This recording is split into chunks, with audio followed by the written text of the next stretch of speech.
అంటే learning from mistakes ఇది. అంతేనా? ఎందుకంటే జూపిటర్ ట్రాన్సిట్ క్లియర్గా ఉంది, అంటే గురుడు ట్రాన్సిట్ 4th హౌస్లో ఉంది కదా. కొన్ని రాశులకు హంసయోగాలు పట్టున్నాయి ఈ ఏడాది అయితే.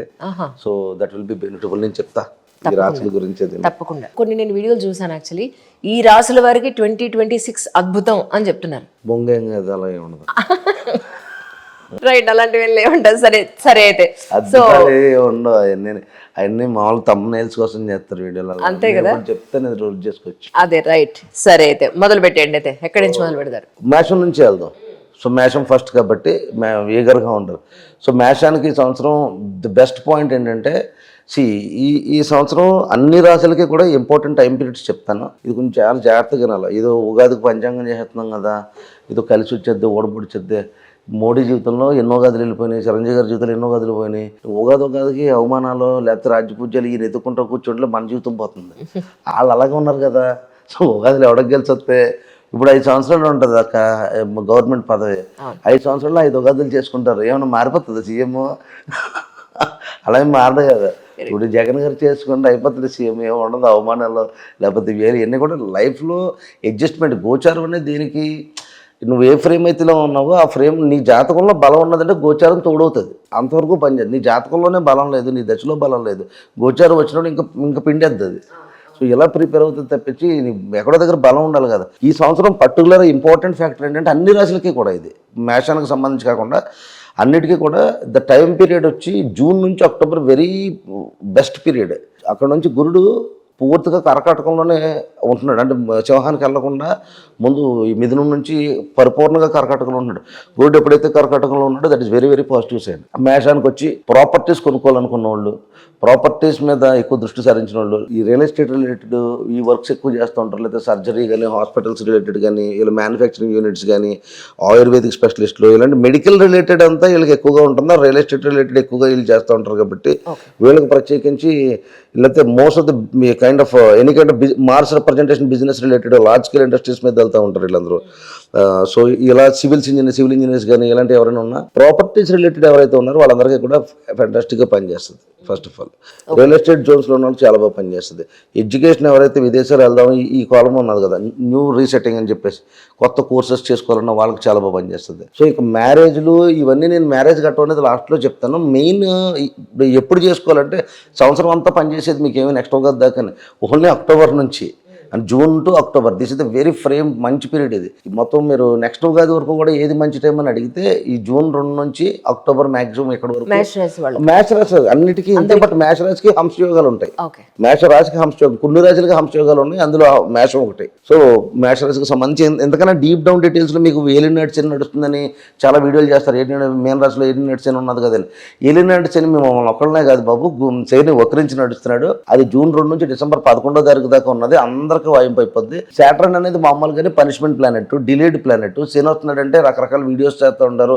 ఆ భయాలు ఉంటాయి. జనాలు కూడా దాన్ని ఫీడ్ చేసుకున్న లోపల చాలా ఇబ్బంది పడుతున్నాం అన్నట్టుగా ఏలినాటి శని వచ్చేసిందండి. ఆయన నిజంగా ఏదో జాతకం చెప్పేసినట్టే అన్నీ తెలిసిపోయి ఏలినాటి శని వచ్చేసిందని అంటాడు. ఏదో మా ఇంటికి మామయ్య వచ్చినాడు అంటే మా ఎవరు వచ్చారని చెప్తుంటారు.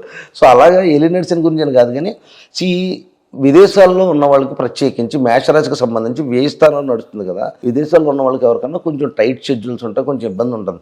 ఇంకొక విషయం చెప్తాను, ఈ ఓవరాల్ గ్లోబల్గా బై డిసెంబర్ లోపున ఎకనామికల్ లాసెస్ ఉంటాయి, కొంచెం జాగ్రత్తగా చూసుకోండి. And one more item, from June to December కొంచెం ప్రపంచం అతలాకుతలం అంటారు కదా, ఆల్రెడీ చూస్తున్నాం. దుబాయ్లో చూసాం.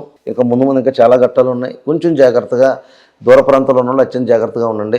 మేషరాశి వాళ్ళు జాబ్స్ కోసం ప్రయత్నించేలాగైతే కొంచెం ఇబ్బంది పడతారు. మీకు ఏమైనా జాబ్స్ కావాలనుకుంటే జూన్ 12వ తారీఖు లోపునే చేసుకునే ప్రయత్నం చేయండి. ఆఫ్టర్ జూన్ ఇబ్బంది అవుతుంది, టైట్ ఉంటుంది. నాకు శని వక్రించినట్టు డిసెంబర్ 11 దాకా ఉంది. మళ్ళీ నెక్స్ట్ ఇయర్ అంటే 2027 జనవరి నుంచి కొంచెం బాగోవడానికి ట్రై చేయొచ్చు. ఇదంతా కూడా ఇమాజినేషన్. గోచారం కేవలం 2% మాత్రమే పనిచేస్తుంది, పట్టుకోలేదు. ఇది మొత్తం నిజాలని కాదు. జ్యోతిషం అనేది కేవలం బహుశా అనే మాట మీద వెళ్తుంది, పర్హాప్స్ అనే మాట మీద వెళ్తుంది. దీన్ని నమ్మాలని రూల్ లేదు. మీ వ్యక్తిగత జాతక చక్రంలో ఒక 98% ఏదన్నా తోడుంటే ఇది 2% పనిచేసి 100 అవుతుంది. అసలు మన జాతకంలోనే ఏం లేదనుకో, ఇది 2%లోనే మిగిలిపోద్ది. మేషానికి సంబంధించి జాబ్ రిలేటెడ్. ఇంకా మ్యారేజెస్ అంటావా, మ్యారేజెస్ కన్నా పిల్లల విషయంలో ఎవరైతే కన్సీవ్ల దగ్గరగా ఉన్నారో జాతకంలో పంచమంలో కేతు ఉన్నాడు, కన్సీవ్ లాస్ అయ్యే ఛాన్సెస్ ఉంటాయి. గండాంత పొజిషన్ పడుతుంది. గండాంత అంటే నీటి కారకత్వ రాశి నుంచి అగ్నికారకత్వ రాశికి వెళ్ళడం గండాంత అని చెప్తారు. గురుడు ఎప్పుడైతే గండాంత అంటే అక్టోబర్ దగ్గర నుంచి అంటే అక్టోబర్ నవంబర్ మధ్యలో ఇంచుమించుగా లైక్ అక్టోబర్ 27 నుంచి లైక్ నవంబర్ ఈ 7th 3rd ఆ టైం వరకు కూడా ఆ పీరియడ్లో గండాంత పొజిషన్లో ఉంటాడు. కన్సీవ్లు కానీ లేకపోతే ఆపరేషన్స్ పెట్టుకున్న పిల్లల కనాలని లేకపోతే చదువులకు సంబంధించి విద్యాభ్యాసాలకు సంబంధించి ఏ శుభకార్యానికని చాలా ఇబ్బంది కలుగుతుంది. ఎలాంటి శుభకార్యాలు ఈ టైంలో చేసుకోకూడదు. ప్రత్యేకించి కిడ్స్ రిలేటెడ్గా, ఎడ్యుకేషన్ రిలేటెడ్గా అంటే అన్ని రాసులకి అంటున్నారు. అంటే అందరికీ గండాంత అదే పొజిషన్ ఉంటుంది. అక్టోబర్ 27 నుంచి నవంబర్ 3 ఈ సందర్భంలో గండాంత పొజిషన్స్ ఉంటాయి. ఆ 7 days వెరీ వెరీ ప్రైమ్.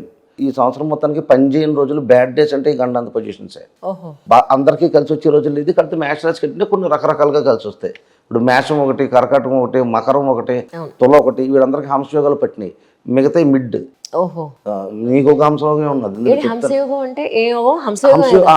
హంస నథింగ్ బట్ బృహస్పతికి సంబంధించిన అంటే బ్రహ్మకు సంబంధించిన అంటే లాట్ ఆఫ్ నీకు చెప్తాను నేను మకర రాశికి వచ్చినప్పుడు. అలా కాదు, మరి మకర రాశి వాళ్ళకి మీరు నమ్మండి. మరి 2 3 వెళ్ళిపోయే ఏలినర్సన్లు మామూలుగా లేదు జీవితం, హతలాకోతలం అయిపోయింది. అప్పుడు గురుడు మీకు లగ్నాన్ని చూసి లేదు, 12 ఏళ్ళకి ఒకసారి వస్తాడు. మీరు 7 సంవత్సరాల క్రితం గురించి చెప్తున్నారు. ఇప్పుడు 12 ఏళ్ళకి వస్తున్నాడు కదా లగ్నంలోకి. మీకు లగ్నాన్ని చూస్తున్నాడు కదా ఫస్ట్ ఆఫ్ ఆల్ మకరాన్ని. పైగా ఆయన ఉచ్చస్థితి పొందే స్థానం. మీకు మోక్షాధిపతి అవుతాడు. తృతీయం అంటే ఓన్ ఎఫర్ట్స్. ఈ సంవత్సరం బాగుంటుందని చెప్పరాదు. చెత్త ఒక మేష రాశి వాళ్ళకి అది సంగతి. వృషభం వచ్చేటప్పటికి మేష రాశి టాప్ నక్షత్రం, టాప్ రాశెస్లో ఫస్ట్ రాశి కింద తీసుకుని, ఎందుకంటే హంసయోగాలతో కూడుకున్నది. చాలా విషయాల్లో పాజిటివ్ ఉంటుంది. ఇందాక ఇచ్చిన టైం పీరియడ్స్లో ఇప్పుడు సేమ్ టైం పీరియడ్స్కి వృషభాన్ని చూద్దాం. వృషభం వచ్చేటప్పటికి మిడ్. ఇప్పుడు వచ్చి తృతీయ స్థానంలో ఉంది. నువ్వు చాలా ఓన్ ఎఫర్ట్స్ చాలా కష్టపడాలి. ఫైనాన్షియల్ పరంగా కొంతవరకు బాగుండొచ్చు, చేసే పనిలో కొంతవరకు కలిసి రావచ్చు. ఇలాంటి కొన్ని పాయింట్స్ ఉంటాయి. కానీ తృతీయ స్థానం అంటే ఓన్ ఎఫర్ట్స్ కాబట్టి చాలా ఎక్కువ స్కోప్ పెట్టాలి. ఎందుకని నువ్వు ఎంత పని చేసినా నీకు లాభస్థానంలో శని సంచారం నడుస్తుంది. ఆడు శని కుదురుగా ఉంటాడు, వక్రించి నడుస్తున్నాడు అని చెప్పాను ఇందాక డేట్స్ కూడా. సో ఇక్కడ జూన్ నుంచి డిసెంబర్ వరకు వక్రించి నడుస్తాడు. ఇలాంటి పాయింట్స్ ఉన్నప్పుడు ఎట్లా ఉంటుందంటే ప్రాబ్లం ఎలా స్టార్ట్ అవుతుంది. ఎంత పని చేసినా సరే నీకు ఆ రిజల్ట్ రావడం కష్టం అవుతుంది. సో నేను అనేది ఆల్రెడీ వృషభానికి ఒక లక్షణం ఉంటుంది. నేను అదే చెప్తాను, ముందు నుంచి చూదోదలు వెనక దెబ్బలు వదులుతారని చెప్పి ఇలాంటి మాట్లాడుతుంటాను కదా. ఆ సేవింగ్ మెంటాలిటీతో ఉన్నప్పుడు ఈసారి మరింత సేవింగ్ ఉండాలి. ఎందుకంటే మీనరాశి మీకు లాభస్థానం అనుకుంటున్నారు, మీరు దాన్ని లాభంగా తీసుకోకండి. శని యొక్క దృష్టి తిన్నగా మీకు కన్యారాశి మీద పడుతుంది, అంటే పంచం మీద పడుతుంది. పిల్లల విషయంలో జాగ్రత్త, దయచేసి పిల్లల ఆరోగ్య విషయంలో జాగ్రత్త, పిల్లల పైన చదువుల పైన పెట్టుబడి జాగ్రత్తగా. వృషభ రాశి వాళ్ళ పిల్లలు, వృషభ రాశి వాళ్ళ పిల్లలు వృషభ రాశుల్లో ఉన్నారనుకో, ఫర్ ఎగ్జాంపుల్ ఎవరైనా పిల్లలు వృషభ రాశిలో ఉన్నారు, ఎడ్యుకేషన్ కోసం అనవసరంగా డబ్బులు ఖర్చు పెట్టించేసి వెచ్చించేసి తల్లిదండ్రులను ఇబ్బంది పెట్టేసి చంకనాకిచ్చేసే ప్రయత్నాలు చేయకండి. Go for a proper education. నువ్వు ఏది నువ్వు సర్టిఫికేట్ ఇంపార్టెంట్ కాదు, నువ్వు ఏది కరెక్ట్గా చదువుదాం అనుకుంటున్నావు చూసుకో. ఎందుకంటే శని లాభస్థానంలో వక్రించి నడుస్తున్నప్పుడు you will definitely waste money from parents. డబ్బులు ఎందుకు పని చేయకుండా పోతాయి. చూస్తున్నాను, నిజంగా చూస్తున్నాను. ఇంటి నిండా పుస్తకాలే ఉంటాయి, వాళ్ళకు ఎన్విరాన్మెంట్ కావాలంటారు, అన్ని రెడీ ఉంటాయి, వీళ్ళు మాత్రం చదవరు. అదే డబ్బులు ఖర్చు పెట్టించడం అనవసరమైన లేనిపోయిన మెంటల్ టెన్షన్. అలాగే మీ యొక్క రాశాధిపతి అయిన శుక్రుడు కన్యలో నేర్చబడతాడు. అదే రాశిని శని చూడడం వల్ల హెల్త్ ఇష్యూస్ చాలా జాగ్రత్తగా ఉండాలి. ఫోకస్ పోతుంది మెయిన్. తర్వాత ఇంకోటి డిసిప్లిన్ ఉండదు. డిసిప్లిన్ చాలా పర్టికులర్గా ఉండాలా. వృషభ రాశి వాళ్ళకి అసలు డిసిప్లిన్ ఉండదేమో నేనైతే డిసిప్లిన్ నేచర్ డిసిప్లిన్. వీళ్ళకి నేచర్ డిసిప్లిన్ కానీ ఇప్పుడున్న ఆల్మోస్ట్ లైక్ లాస్ట్ 2.5 years ఇంకా ముందుకు ఇంకా చాలా ఉన్నది. సో ఇదంతా ఆల్మోస్ట్ కమింగ్ లైక్ 4-5 years వరకు కూడా దిల్ హ్యావ్ టు సెట్. ఇదంతా ఫైటింగ్ జోన్. మీకు ఈ 4-5 years ఫైటింగ్ జోన్లో ఉంటుంది. కొన్ని మంచి ఉన్నాయి, ఆ మంచి కూడా చెప్తాను. మీరు ఓన్ ఎఫర్ట్స్ చేయండి, బాగా చదువుకునే ప్రయత్నం చేయండి. అక్షరం కాస్త 3 ఇంట్లో ఉన్నది. కాకపోతే ఒకటి ప్రాబ్లం ఏంటి, జూపిటర్ మీకు చతుర్థ స్థానం అంటే నెక్స్ట్ 2027 వచ్చే వరకు కూడా కాన్సన్ట్రేషన్ క్లియర్గా ఉండదు. ఏం చేస్తున్నావు తెలియదు, చౌరాస్తాలో ఉన్నట్టు ఉంటుంది.